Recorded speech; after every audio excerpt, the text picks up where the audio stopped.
আন্তর্জাতিক দুর্নীতি বিরোধী দিবস ২০২৫ পালন উপলক্ষে জয়পুরহাটের আক্কেলপুরে ব্যাপক গুরুত্ব ও ভাবগাম্ভীর্যের মধ্য দিয়ে আলোচনা সভা অনুষ্ঠিত হয়েছে। সোমবার ৯ ডিসেম্বর উপজেলা দুর্নীতি প্রতিরোধ কমিটির আয়োজনে সকাল ৯:৩০টায় জাতীয় পতাকা উত্তোলনের মধ্য দিয়ে দিবসের সূচনা করা হয়। পরে উপজেলা পরিষদের সামনে প্রধান সড়কে দুর্নীতি বিরোধী মানববন্ধন অনুষ্ঠিত হয়। বর্ণাঢ্য র্যালি শেষে উপজেলা পরিষদ হলরুমে আলোচনা সভা অনুষ্ঠিত হয়। এদেশে মানুষ বেশি, তার মানে এদেশে ব্রেন বেশি।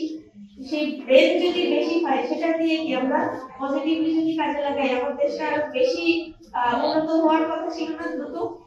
তার মানে কি আমরা সেই ব্রেন গুলিকে ভালো কাজে ব্যবহার না করে আমরা মন্দ কাজে ব্যবহার করছি। আমরা যদি সেই দিক থেকে সরে আসি, আমরা নিজেরা যদি নিজেদের সংশোধন করি, আমরা যদি নিজে অন্যায়টা না করি, তাহলে কিন্তু আমরা অনেকাংশে দুর্নীতিকে প্রতিরোধ করতে পারবো। এবারের প্রতিপাদ্য ছিল দুর্নীতির বিরুদ্ধে তারুণ্যের একতা, গড়বে আগামী শুদ্ধতা। অনুষ্ঠানে প্রধান অতিথি ছিলেন আক্কেলপুর উপজেলা নির্বাহী কর্মকর্তা ফারজানা জান্নাত। তিনি বলেন, দুর্নীতি শুধু সমাজকে পঙ্গু করে উন্নয়নের গতি থামিয়ে দেয়।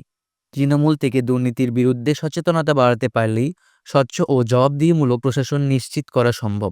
বিশেষ অতিথি হিসেবে উপস্থিত ছিলেন সহকারী কমিশনার আদিবা খানম বৈশাখী, উপজেলা মাধ্যমিক শিক্ষা অফিসার জাবেদ ইকবাল হাসান, উপজেলা একাডেমিক সুপারভাইজার মীর মোহাম্মদ আলী, উপজেলা দুর্নীতি প্রতিরোধ কমিটির সাধারণ সম্পাদক শফিউল আলম শফি সহ স্থানীয় বিভিন্ন দপ্তরের প্রতিনিধিরা।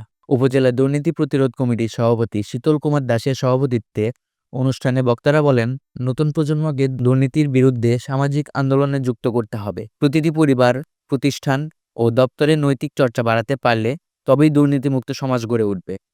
সবাই শিক্ষার্থী, সাংবাদিক, জনপ্রতিনিধি, শিক্ষক ও বিভিন্ন সামাজিক সংগঠনের সদস্যরাও অংশ নেন।